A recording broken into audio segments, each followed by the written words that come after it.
Finding new approaches to problem solving to get the results you desire might be closer than you think. I talk with people all the time who get stuck, whether they're individually stuck or their team is stuck on something.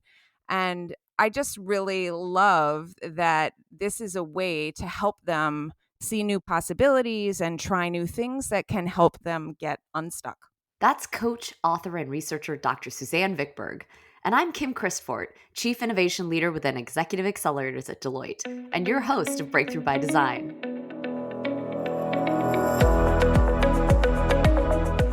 On this episode, we're mixing things up and bringing in a special guest host, Paul Silverglate, leader of Deloitte's Executive Accelerators team within Clients and Markets Growth. Paul sits down with Suzanne and me to talk about our latest book, The Breakthrough Manifesto, 10 Principles to Spark Transformative Innovation. And with that, I'll turn it over to you, Paul. Welcome. Thanks, Kim, and welcome to the show as a guest, as well as with your co-author, Suzanne Vickberg. I'm so excited to dig in this book. But before we go there, I know you've been using the Breakthrough Manifesto for quite some time in your day-to-day work in the greenhouse. Tell me a little bit more about how it came to be. I do feel like I should share a story of the origins of the Breakthrough Manifesto because it actually was born in a cafe in some ways. We had been doing work in the Deloitte greenhouse and before that in the lab for years until one day I was having a little coffee or something with Ash Robinson, one of my colleagues. And he said to me, "Why don't we have a manifesto?" And I said, "What do you mean a manifesto?" And he says, "A manifesto, something that makes manifest the principles that we follow and that we believe."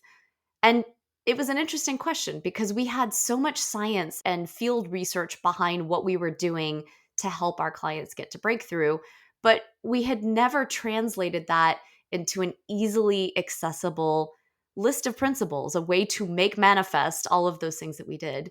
And so we took on that challenge and we decided to go through and distill the essence of what we were doing into the 10 Breakthrough Manifesto principles. I love it. And that I think is what is so wonderful about this book. I've read it. It's, I'm going to say, the best business book that I've read. I haven't read many, but it's one of the best for sure. But for our audience who hasn't read it yet, and we'll go back to those 10 principles that are part of that manifesto, how do they fit together? How do you use them? How do they come to life? So there are 10 principles, but they don't need to be used all together all at the same time. They're really designed to mix and match and also to use in the moment where it makes the most sense for you. And you'll hear a lot from Dr. Suzanne Vickberg about the ways that our own individual preferences, working styles, and chemistry could actually make us more eager or more willing to do some of these principles than others. But we really recommend that these are things that you consider in combination. And a lot of it also is part of a broader journey. So often people think about breakthrough as a single moment in time, and it isn't. It's a whole process to be looking around in a new way so you see opportunities when they're coming toward you. It's about thinking differently and ideating and shaping different choices. And it's about bringing other people along so that when you actually do make a change, it's a change that is meaningful and that lasts.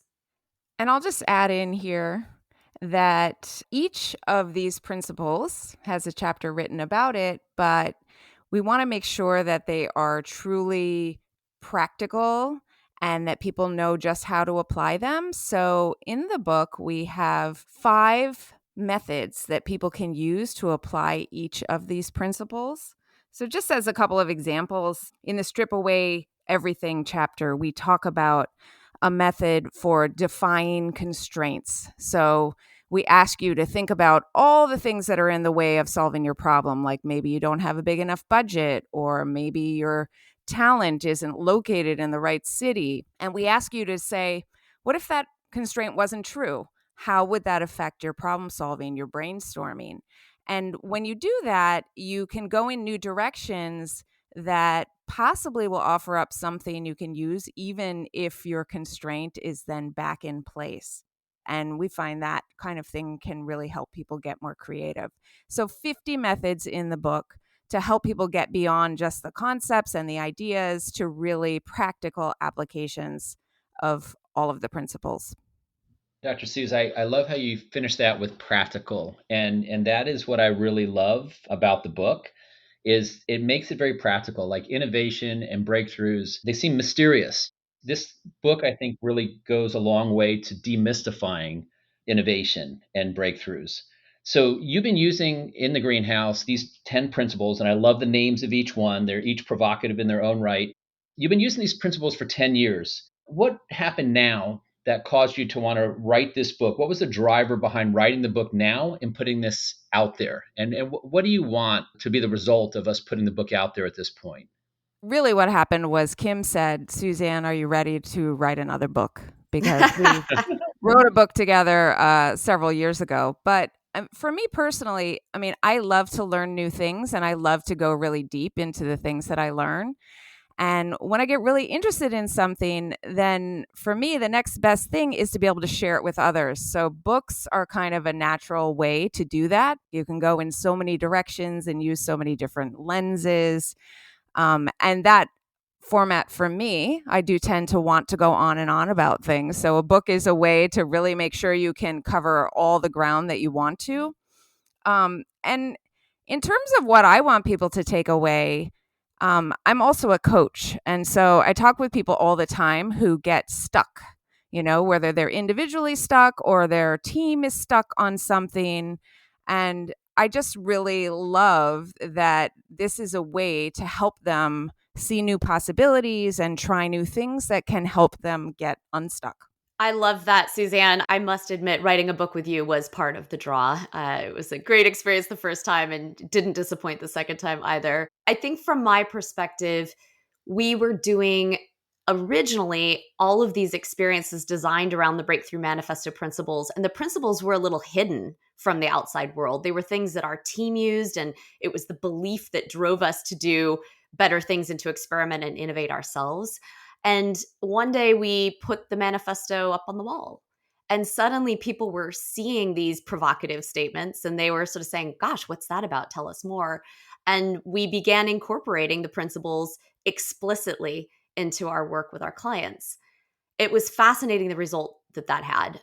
We heard a lot of people say it was just so powerful to start thinking differently about these things and really, as you said, Paul, to take the sort of mystery out of innovation. There's a process that you can follow. And the why now is interesting. Why now? Well, the world is at such an interesting place right now with all these complex advances with technology innovations and societal problems and geopolitical issues. And we realize that many of the challenges that people are facing every day are challenges that require a new way of thinking. And we believe that the Breakthrough Manifesto is a very helpful way to break that down into things that you can constantly be doing to build that muscle so that you can look to make positive change in the world. What I love about this is we have 10 years of history and 10 years of storing using these principles. I love how stories bring things to light. If you could, for a moment, think to are there particular stories of where we utilize these principles to help an executive or his or her team get unstuck? That's maybe a success story, or even ones where we tried and they didn't get unstuck. It's always, I think, illuminating kind of where it didn't work, if you would like to share those as well. And then also maybe a favorite moment as you were writing the book that you thought, oh, this would be great in the book, or even a moment that you're like, yeah, this is a cool moment, but it didn't make it into the book. Paul, I'll share an example of a dial up the drama story. And I'm sharing that one because I think dial up the drama is one of those principles that sometimes people eye roll and they're like, why do we want more drama? Like, that doesn't seem like a good thing. Why are you encouraging that? Uh, and this story is one where we had a group of people who were trying to solve a really difficult societal issue. They were dealing with homelessness and trying to think about how we could bring together corporations and government and not-for-profit to do something different. A lot of the conversations had been very academic in nature and were theoretically maybe quite good ideas, but they just didn't seem to land and no one had felt like we'd gotten to the answer. So what we did was we actually designed a series of stations where they would go into the dark and they would just listen to stories of these people who were living on the streets or who were having trouble getting access to care. And it completely transformed the conversation by heightening the drama of their context, by humanizing the issue. We were able to change the nature of the conversation and really solve for the human beings and not just the theory behind all of this. We were able to engage people quite differently, and they got to more creative solutions. I'll just add to that in terms of favorite moments or maybe even surprises while writing the book, some of these principles, as you mentioned, Paul, they're provocative, and the way that we talk about them can be provocative. But when it comes to applying them, then sometimes there's quite a bit of nuance involved. So I'll just give an example of the Get Real chapter. We say to get real, show more of your human self and be vulnerable at work. And what we've found in some of our research is that is the principle that people are least likely to claim they're already doing. And when you ask people to do this, and when you think about why they're not doing it, you uncover lots of complicated reasons that people hesitate to get real with their colleagues, to show who they really are, or to just really be more human and maybe strip away some of those expectations about what we think it means to be a professional. And so for me, it was really fun and engaging and interesting to be able to dig into some of those nuances and really talk about how do you decide how real to get, and under what circumstances are you getting real and why are you getting real? Like thinking through, why are you sharing what you're sharing? And are there certain kinds of things that you can share that are more beneficial for getting your team to break through? Like, for example, admitting to failures or mistakes that you've made in the past that can help other people be more likely to take a risk, which is one of the things that really helps teams get to breakthrough.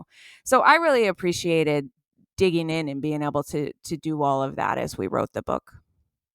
I love it. I also love how the book is so based on research, and even your comment there about the power of getting real and showing a vulnerability. It seems oxymoronic that showing vulnerability is a power move, and it absolutely is, right? And how that can help get to a breakthrough. Tying into that, I want to drill down onto barriers to breakthrough. What did your research show about the way teams can overcome barriers? We have quite a large study on this that we conducted over a number of years. We have more than 28,000 professionals from thousands of different organizations who answered our questions about what are the things that might discourage you from contributing your ideas, your questions, your opinions when you're in group discussions. And of course, when teams are trying to get to breakthrough, a lot of that work that they do together, the conversations they have, the brainstorming they do, really requires that people are willing to engage and contribute. Because if people are just sitting around the table and holding back, then you're not likely to get there. So we all probably know about psychological safety, which has been talked about in the literature and in the media for very good reason, as one of the things that can get in the way of teams getting really creative together. What we were interested in is what else? So yes, psychological safety is really important, but what else might keep teams from getting to breakthrough? And what we found in our study was 4 other categories of barriers that hold people back. One of them is perceptions of value. And this is about whether people think they have something valuable to offer. And what we found was that people sometimes think if they're not an expert in the topic, or they didn't have a chance to review data in advance, or they didn't have a chance to prepare in advance for the discussion, that means they don't have anything valuable to add. And what's so interesting about this is, one of the recommendations we make, and that you'll hear many other people make when it comes to getting creative, is to adopt a beginner's mindset, to bring fresh perspectives by pretending like you don't know anything about a topic. The cool thing is, if you're actually not an expert and don't know much about a topic, you don't even have to pretend. You automatically have a beginner's mindset. So we want to help people see that there is value in what you have to offer, even if you don't know much about a topic at all. That is, by definition, a fresh perspective. So that was one. The second is about impact. If people think that the topic is not important or interesting, or that the discussion itself is not going to ultimately have an impact, like maybe they think they've just been asked for their opinion as a courtesy, they're not as likely to engage and contribute. So it's really important that people get interested. Dialing up the drama is one of the ways we can get people's interest, but they also need to know that something is going to happen as a result of this discussion and me taking a risk to offer up my ideas. The third is about team dynamics. So a lot of people say, well, everyone's talking at once, so I can't contribute, or no one else is engaging, so I don't want to contribute, or people aren't being honest, or just two people are dominating the conversation. There are so many things about the way teams interact that can keep people from contributing. And so really paying attention to not just getting a bunch of diverse perspectives in the room, but looking at how do we talk to each other? How do we work together? And making sure all those perspectives are welcome. And then finally, belonging. If people don't feel like they belong, if they don't feel they can be themselves or get real, if they don't trust each other, they don't feel comfortable, then they are not as likely to share. So building belonging and trust among teammates is really, really important for getting to breakthrough. I want to pause for a second and maybe go back to something maybe I even should have asked at the beginning. Why is innovation so important?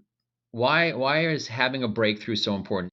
Is innovation important because you have something innovative that you have to share with someone? Is it people want to be associated with a business that is innovative? Is it people want to be associated with people who are innovative and think of new ideas? Why is it that innovation is such an important topic? I love that question, Paul, because human beings are funny in that we actually often don't like change. We like things the way they are. We sort of don't want to get outside the status quo or our comfort zone. And at the same time, we change all the time. We're constantly evolving as human beings overall and as individuals. And I think that the answer has multiple facets to it. We need to innovate on a world scale to be able to tackle many of the bigger societal issues and world issues we're facing. But on a much more personal level, all of us have untapped potential that sometimes we're afraid to explore. Check Your Edge is the chapter that really goes into that in more detail. We have potential that we can discover. And if we do discover that potential and see how to unlock it, we can be much more satisfied in our lives. We can do things for others in a new way, engage differently. We can show up differently.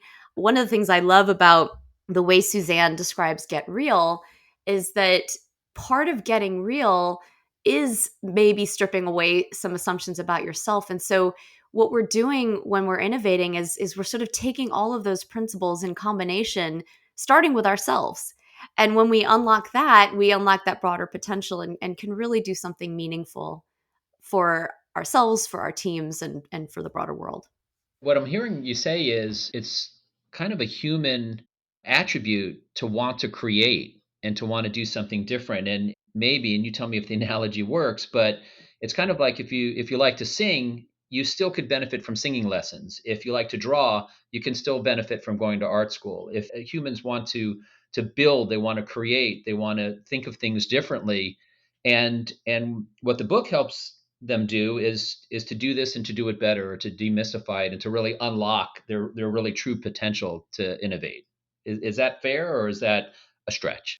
I would say that everybody's capable of innovating, and some people are eager to do it, and other people need a little bit of a nudge. And there's aspects of that that relate to the reasons that people want to engage or not, that Suzanne has discussed with the research we've done. There's aspects to that which are people's style, the business chemistry work that we've done.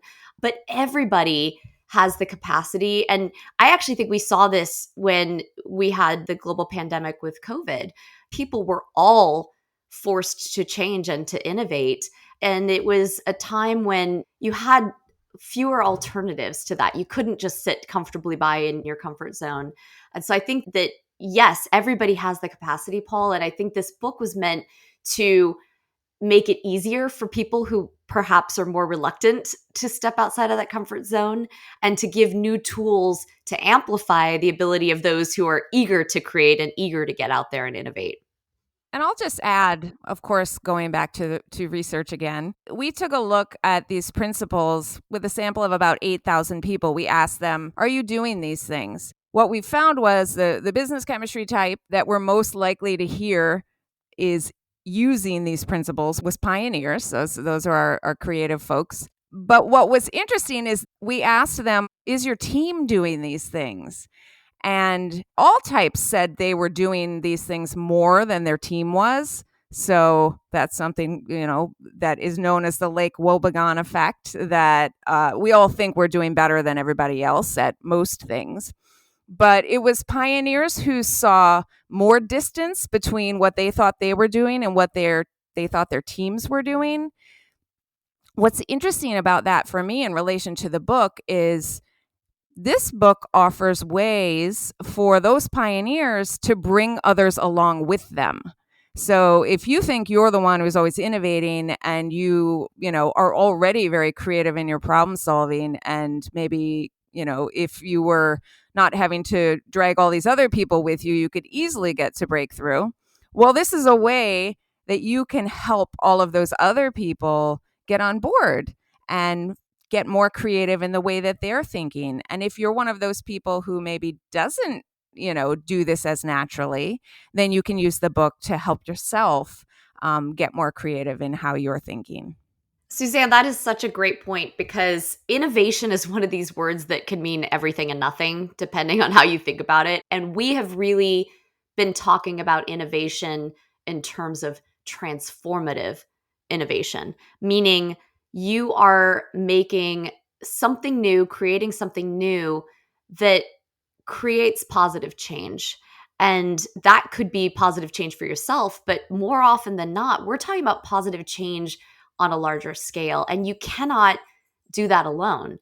It may require you changing yourself first, but it does require bringing others along on that journey. We're calling it a business book. And that's where one would find it in their local library or bookstore, if anyone goes to those two things anymore. That being said, who gets the most value from this? Is this really a business only book? Who out there could get value from this, and in what regard? Human beings will get value out of this book. I mean, maybe dogs. My dog seems to really like it, but no, I think it's fascinating to us because this definitely started as a business oriented thing. It was a set of principles we used every day with our clients, but it's very clear to us that every single person has the potential for breakthrough. And in fact, this entire podcast was inspired by that idea. And we're interviewing people from all sorts of different backgrounds and professions and walks of life, because we want to hear their stories about how they go on this journey to create a different mindset and really ideate on different opportunities and then bring those to life. So I believe that people who are looking for inspiration, people who are maybe needing encouragement to step out of the comfort zone, people who are looking to up their game with innovation, and people who are looking to make bigger change, maybe tackle something bolder than they've tried before. What do you do on your team to encourage breakthrough thinking? And what advice do you have to other leaders that are listening in? What can they do on their teams to drive transformative innovation? I really think that it's essential to create an environment that promotes breakthrough thinking, Paul. And so, with our teams, we really want to make sure that our individuals can contribute. We sort of start at the individual level. And so we do consider business chemistry. We try to make sure that we're sending out agendas and materials in advance for those that need to process in advance, but that we leave room for open conversation and connection in the moment. There's little things that we do to make individuals feel like they can contribute. Beyond that, though, I would say we're actually quite explicit in two ways. We talk about the Breakthrough Manifesto principles explicitly with our teams. So we'll say things like, I think we need to check our edge here. Are we being bold enough? Are we trying new things? Or we'll say, I think this is a time we need to not play nice. Are we actually calling out truth here? Are there issues that are perhaps being tucked under a rug that we need to bring out? So that's one way that we actually make this thinking explicit. We use the language. The second way is we use the methods. the methods that we put in the book are methods that we actually use every day with our teams. And these are things that you use in combination, you mix and match them. I like to think about it a little bit like ingredients in your kitchen. Sometimes I'm baking a cake. I need different ingredients for that than if I'm trying to make a wonderful savory sauce. But you can have the core things that are essential to make a cake, and you always need those, but then you can add in different ingredients and change it up as you go. So using the methods every day with your teams is a great way to promote breakthrough. I got to tell you personally, I'm feeling energized around this discussion and the power of breakthrough. I know folks who are listening are feeling the same. What would be some practical advice when we leave the podcast and you go back with your team in your daily life? What are some things that people can do to kind of get started to catalyze innovation in their own personal worlds? I think one thing I would recommend for everybody is to not be passive when it comes to innovation. I think sometimes we think innovation is just this magical thing that sort of hits us up the side of the head. Oh my gosh, I just had a light bulb go off. It's this aha moment. And that does happen sometimes to people, and that's fantastic when it does. But most of the time, you need to work for it. And so, number one thing is stop waiting for innovation to happen to you, go seek it out. And that could be as simple as going and changing your routine to expose yourself to new ideas, to meet new people. We try every time we have to go to a city for an event, we try to visit something locally. That might be a museum, it might be a special restaurant, but something that is outside of our normal day-to-day routine. That can be a great start to get your mind churning. Suzanne? I think I would say what people can do immediately is just start asking more questions and getting really curious. I mean, everywhere you go, everything you can do, you can start asking, well, why is it this way? Why should it be this way? What if it was different? Maybe I'm limiting my ideas too much. Maybe what I think is true is not actually true. And if it weren't true, how would that open up the possibilities for how I could solve a problem differently? And I think if people get in the practice of questioning their own assumptions in every situation, they're going to just immediately be one step closer to getting to a breakthrough mindset. Suzanne, just on your point about asking questions and going back to why innovate, I think sometimes people innovate because they have to. They're not given a choice. Something changes around them, they don't have a choice. I think where we see opportunity is to intentionally seek opportunities to innovate, which requires asking those questions. And, we're not trying to change things just because we're bored. We're really trying to change things because we don't want to settle. There may be better ways to do things, and that if we're not asking those questions and being curious, we won't realize they're there. Your last comment there, Kim, was making me really kind of ponder. And you mentioned earlier about the effect of us going through COVID as a society, and that was really a catalyst for innovation. And it was very easy to get in. I'm thinking of my own experience, my own life, a routine, of showing up to work and to doing the things that I've always done. I wound up losing 30 pounds during COVID. And because working from home and being off the road and being able to control what I was eating and control how I was exercising, it was a way to spark something very different. I thought that was amazing. And to me, I was thinking, gosh, wouldn't it be great if you could spark innovation without the burning platform to innovate? I also like the saying, that growth happens at the edge of your comfort zone. You have to be pushed outside of your comfort zone to actually grow, however that is emotionally and mentally and physically. And so help us think in your daily lives, how do you innovate just day in and day out, even when you're not forced to innovate, kind of innovation for the sake of innovation or innovation for the sake of growing? The pushing yourself is a big part of Check Your Edge. And I love that because it is possible that we have all sorts of potential beyond what we're aware of. And if we don't try, we don't know. We're sort of assuming that everything we have is all that we could be and all that we could do. And I will say for me, when I'm at work, I will often ask those questions that Suzanne's suggesting, like, do we have to do it this way? What if we did it this other way? What would it take to make this other thing be the best way to do it? And that mental exercise not only reveals some interesting pathways that maybe we didn't consider, but it makes work more interesting. It actually helps you to engage with what you're doing on a deeper level and really appreciate sometimes the changes you could make, but also sometimes appreciate why is it the way it is now. And I find that my level of happiness with what I do is really increased when I try to push that edge at work.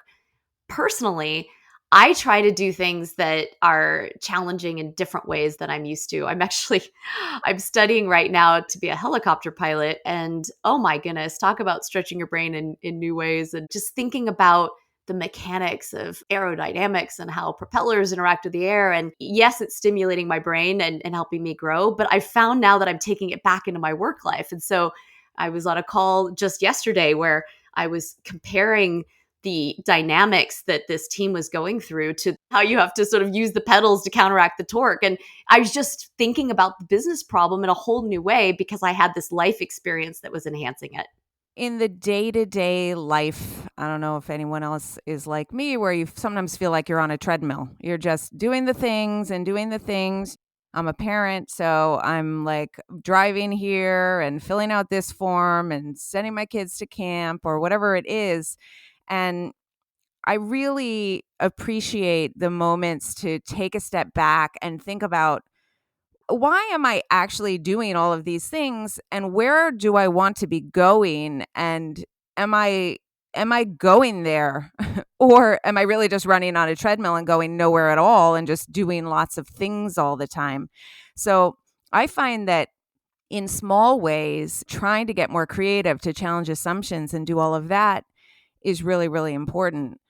I also have found that these types of principles and techniques can really help us even in solving for the biggest challenges in our personal lives. So for me, that was a divorce that I got very creative about that happened 13 years ago. And by applying a lot of these same principles about how to think about divorce differently, and what if we didn't do it the way everyone else does, has allowed my family to stay intact, has allowed my children to live with both of their parents for their entire growing up time, even though we got divorced from each other 13 years ago. And so I have seen the power in my own life, and I consider the way in which our family has navigated that huge challenge to be my greatest accomplishment. And it was through using these same kinds of techniques and principles that we arrived there. And we will be talking through Suzanne's story and the book that she wrote about that process on an upcoming podcast. So I'm excited, Suzanne, to dig into that a lot more. Me too. I tell you, listening to both of you, studying to be a helicopter pilot and reimagining how to approach a topic like divorce, my work on how to create the perfect chicken piccata seems like very, very underwhelming. But it's been amazing to listen to you both. This is the second book you've written together. How did you approach working together on this book? What worked? Obviously, you have a great rapport with one another, and it was successful the last time, and it's successful this time. What worked about that? And then, for folks who are thinking about this, what didn't work? Well, one of the things that was different about this book was we wrote it without ever getting together in person, which is just a sign of the times, right? We had one lunch. I don't know if you even realize this, Kim. We had one lunch while writing this book, and we didn't even really talk much about the book during that lunch. But the rest of this we did together over Zoom and by, writing things and sending them back and forth with each other. But we started the process with a series of sort of extended Zoom calls where we got together and we pressed record and we just talked with each other about the principles and, why do we have this principle and why is it hard to do and why is it so important and where have we seen it happening in teams and with the clients that come in to work with us. And we talked through all of those. And once we felt that we sort of were reasonably on the same page, we went off and both drafted some chapters and then traded and came back together. And it worked really well. One of the things that I suppose, looking back, we probably could have predicted but didn't was that we ended up writing, like using different structures. Kim's chapters were all structured in one way and mine were in a different way, which for a book, is not really very cohesive.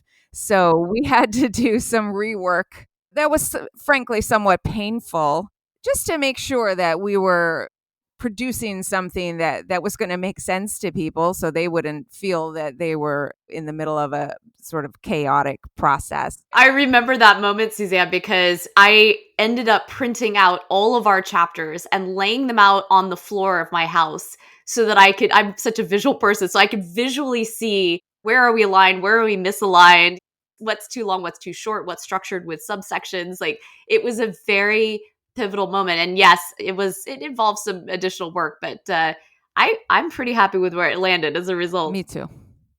There is one other question I think we should ask, which is, Paul, how do you think about breakthrough? Like, what does breakthrough mean for you, and how do you see it in your life? That is a good question. I do feel like I get too complacent or too set into my routine and almost even crave difference for difference sake. And it's funny because I'm kind of like a Jekyll and Hyde sort of a thing, where I really love original people, people that show up or act in a way or bring something to the table that you didn't expect or you don't expect or doesn't seem to fit the mold. I love that feeling, and that's who I tend to surround myself with, and I'd like to be seen as that kind of a person. Yet I find that I can get into a routine, or I can get into, ordering the same thing at a restaurant or doing the same thing when I come to work, and it drives me crazy. And so for me, doing something innovative or coming up with a different idea or coming at something from a different perspective, it just feels refreshing. And so, that's why the book is so interesting to me, because it really gives very tangible, tactical, practical things to do to kind of help break that mold and help me self-energize the things that I really like to do and how I like to show up. I love that, Paul. Well, thank you both. I have to say, I learn something every time I speak to you, and your energy is contagious. I really appreciate, and speaking on behalf of everyone, thank you for sharing these 10 principles to spark transformative innovation. And I really appreciate mostly the practical nature, like how to demystify innovation. Like we said at the beginning, it's a wonderful book. I can't wait to hear feedback from how folks are utilizing these in their daily lives. Thanks, Paul. Really, really appreciate it, and really appreciate all the support from you. And one thing we should say, actually, in the making of this book, is that the Deloitte Greenhouse is global, and we really tapped into the global community to get stories to enhance this and bring it to life. And so a big thank you to the global community of the Deloitte Greenhouse for all of their contributions to Breakthrough. Thanks both. This was fun for me too. It was great to turn the microphone over to Paul today to interview me and my co-author, Suzanne Vickberg. Thanks again, Paul. To dig deeper into the Breakthrough Manifesto principles, visit breakthroughmanifesto.com, where you can learn more about the principles and order the Breakthrough Manifesto book, available now at all major booksellers. Thank you for listening to Breakthrough by Design, where we believe everyone has the potential for breakthrough. This podcast is produced by Deloitte. The views and opinions expressed by podcast speakers and guests are solely their own and do not reflect the opinions of Deloitte. This podcast provides general information only and is not intended to constitute advice or services of any kind. For additional information about Deloitte, go to deloitte.com/about.